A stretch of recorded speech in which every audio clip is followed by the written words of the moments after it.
All right, we had a very good day today. I think we made a tremendous amount of progress, even from the last time I spoke to you, and I apologize for keeping you waiting, but there was more work to be done. We began almost 3 weeks ago with a foundational document that we socialized and ran by both sides, and with input from both sides. And one of the things that happens when you've been involved in this now for 10 months is you get a pretty good sense of what the priorities and the red lines and the important issues are for both sides.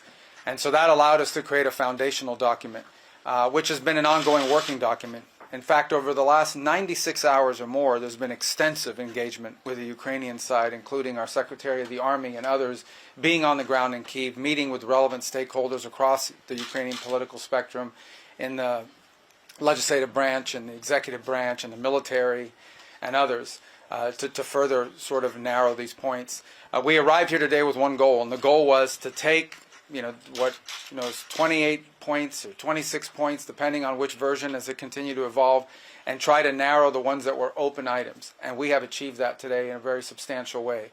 Now, obviously, like any final agreement, they'll have to be agreed upon by the presidents, and there are a couple issues that we need to continue to work on.